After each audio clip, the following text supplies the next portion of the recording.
Alright guys, we are back here at 360 Composite. I know we've been spending the past few videos here, but you have to understand that we are finalizing the aero kit and it is a ton of work. So today we have a specialist in. He's going to show the vacuum bag setup, and I think they're already in there working on it. So let's go ahead in and take a look and see where they're at. I thought you'd have something fabbed up by now. No, he's waiting for the fiberglass track so we can do the burnout. A wide body wheelchair, dude. All forged carbon, right? How'd everything turn out?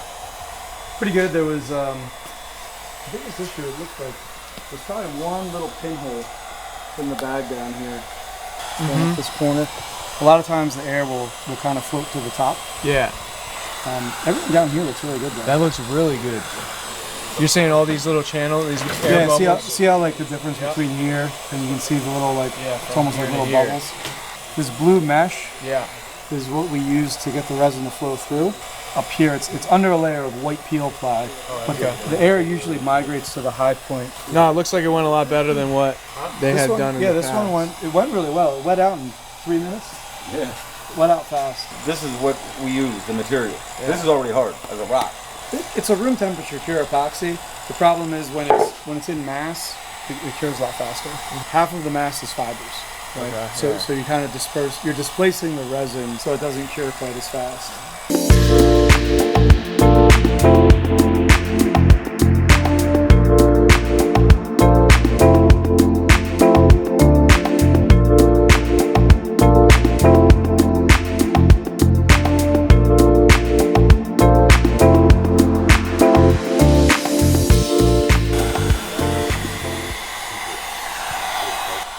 He said you never got him. You never got him. That's my partner, Scotty. So, man. You got quite the place here. Interesting, isn't it? We did some pretty big projects in here. Yeah. The show Vikings, you ever see that? On the History Channel? I did a 50-foot Viking ship that they took to Comic Con and caught it on fire, did a Viking burial over in San Diego. It's still here in Lancaster. They didn't want it after it was done. You were showing me some of the Cartoon Network hotel. Oh yeah, the one out on Lincoln Highway. Where do they find people to make this stuff? Here! Yeah, it was cool that we got to do that, it being a local company, and we do all the repair work for the amusement park for Dutch Wonderland. Yeah, it drives us nuts sometimes, but it's worth it in the end. Fun stuff. So how long did it take you to set all this up? 7 hours? So I got here at 10. I think we infused it at 1. Something like that.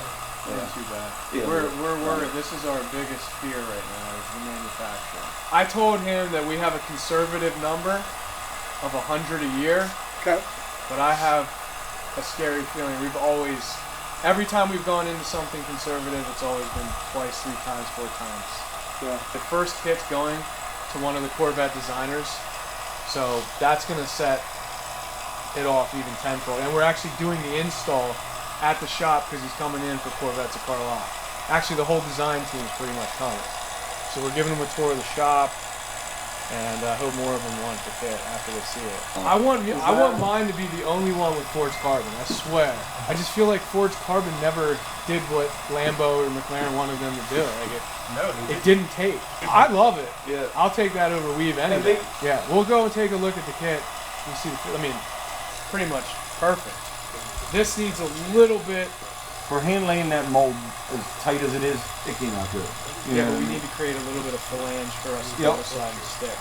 I mean, we're going to start with one mold, but I don't know what to expect after we set pre-orders out. I really don't. We were going to start with doing 10 kits at a time, and then start with 10 kits a week if that was 10 kits every 2 weeks. I can tell you right now, the first 10 kits are sold already. Yeah, to get it's probably 2 kits a week with having the one mold. with the clear coat it and everything. How's the Corvette design team like it? Dude, they love it. Do they? Yeah, he said it's super aggressive though. Kirk Benyon's he's the guy that he's the chief engineer of exterior design. Okay. So he's not gonna be like, oh, that's freaking phenomenal. No, It's his design. Yeah, he's gonna be my hardest critic. So I ask him for all my honest criticism, and he said the front lip's real aggressive. Yeah. But I was like, obviously, I'm 35 years old. It's because I'm targeting the younger generation. I mean, our following's younger generation, so I mean, it's not going to be for everybody. We know that. I'm going to take a look at it. Go ahead. Yeah.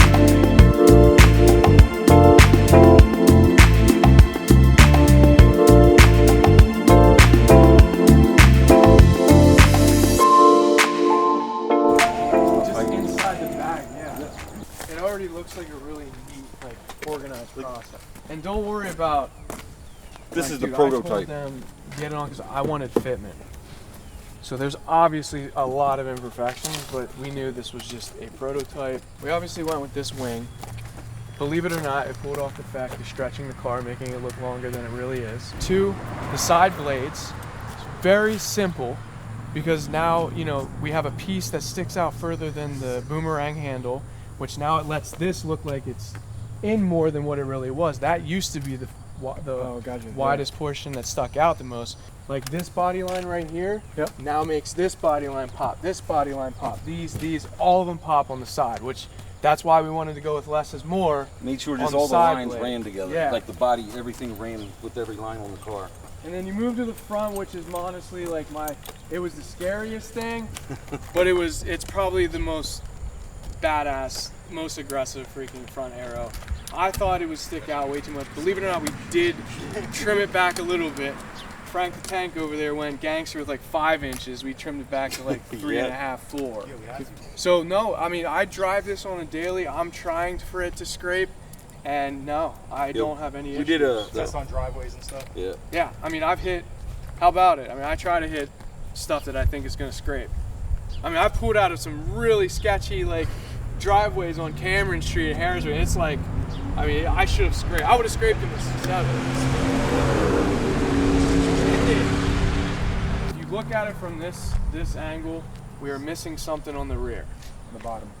The rear bumper, lower rear bumper needs a piece, Which we have. like a winglet to stick out. We have a little mock-up of something that bolts on now. It's just the R&D wasn't done on it completely yet. Yeah, I mean, now the sky's the limit, dude. Yeah, what do you think? Jeff, what do you think in person? I showed you pictures and stuff. Factory. Yeah, because the only time I saw it, a different state of some of it was assembled, some of it was disassembled. Get in, take for a ride. I don't know if that's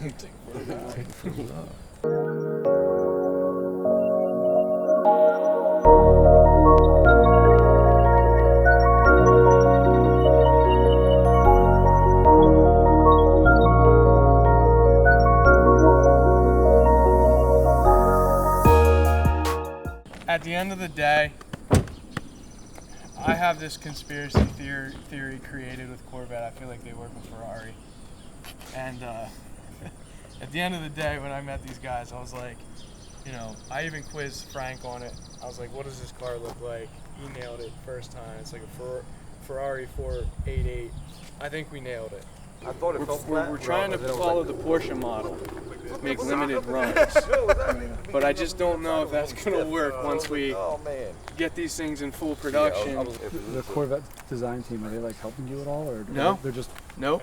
watching? And They're just being watching. like, They good love job? it. Yeah. They love watching. They have their own to-do list. I mean, I just keep a certain few of them like in touch with what I'm doing, keep them updated, showing them photos, and then whenever we get a chance to cross paths, they'll hit me up and I'll hit them up. And, like this will be the first time they're coming to Corvettes at Carlisle, so it's cool that you know I just met them all like. When's that?